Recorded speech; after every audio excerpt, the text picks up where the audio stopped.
Subscribe करें और हर Monday एक डरा देने वाली हॉरर कहानी देखें। पहला आइकन दबाना न भूलें। कोई सुनसान जगह में स्थित थी, वहां आमतौर पर कोई भी नहीं आता जाता था। मैं ऐसे ही लेटी टीवी देख रही थी जब किसी ने डोर बेल बजाई। मैंने कोई प्रतिक्रिया नहीं दी क्योंकि सामान्यतः उस समय कोई भी घर पर नहीं आता जाता, और अगर मेरी फैमिली होती तो खुद ही दरवाजा खोलकर अंदर आ जाती। दूसरी बार भी घंटी बजी, लेकिन मैंने ध्यान नहीं दिया। पर तीसरी बार जब मुझे फिर से डोरबेल सुनाई दी तो मुझे थोड़ा संदेह हुआ। मेरे घर के प्रवेश द्वार पर एक बड़ा सा वुडन दरवाजा है और चारों तरफ दीवारें हैं, तो बाहरी देखने का कोई साधन नहीं है। जब तक पियानो और कमरे से जाकर न देखा जाए, इसका मतलब है कि बाहर से कोई नहीं जान सकता कि हम अंदर हैं या नहीं, जब तक हम जोर से शोर न मचाएं। जब तीसरी बेल बजी तो मैं दरवाजे के पीछे जाकर खड़ी हो गई। कोई भी सामान्य इंसान 3 बार घंटी बजाने के बाद चला जाता, लेकिन जो भी था उसने जोर से दरवाजा पीटना शुरू कर दिया, जिससे मैं बहुत डर गई।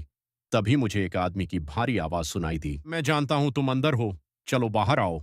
उसकी आवाज सुनकर मेरा दिल घबराहट से दहल उठा। मैं यही सोच रही थी कि उस आदमी को कैसे पता चला कि मैं अंदर हूं।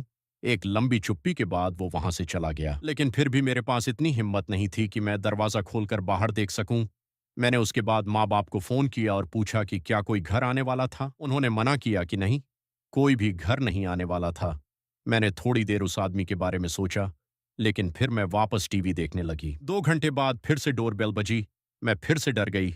इस बार मैं सहम गई और मैंने टीवी की आवाज एकदम कम कर दी। इस बार मैं धीरे से पियानो रूम की ओर गई और खिड़की से बाहर देखने लगी। मैंने उस कमरे की खिड़की से देखा कि बाहर कौन था। वहां दरवाजे पर एक अजीब सी दिखने वाली औरत काले कपड़ों में खड़ी थी।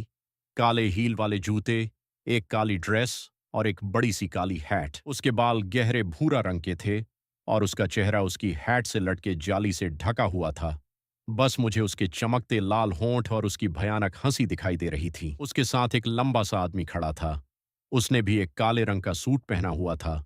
उसके चेहरे पर एक बहुत गंभीरता थी, लेकिन मुझे उस आदमी से इतना डर नहीं लग रहा था जितना उस औरत को देखकर वो मेरे दरवाजे के सामने अपने चेहरे पर एक बेहद डरावनी हंसी लेकर खड़ी थी। कुछ देर तक जब मैंने दरवाजा नहीं खोला तो वो वहां से वापस जाने लगी। वो आदमी भी उसके पीछे पीछे चला गया। उस रात मैं सो नहीं पाई। दरअसल मुझे कई रातों तक ऐसा ही लगता रहा जैसे वो मेरी खिड़की के पास खड़ी है और मुझे घूर रही है। मुझे आज तक पता नहीं चला कि वो औरत और वो आदमी कौन थे।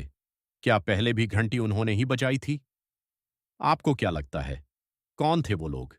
कमेंट्स में जरूर बताएं। और अगर आपको एक कहानी पसंद आई तो हमारे चैनल खूनी मंडे को सब्सक्राइब करें और हर हफ्ते एक डरा देने वाली हॉरर स्टोरी देखते रहें।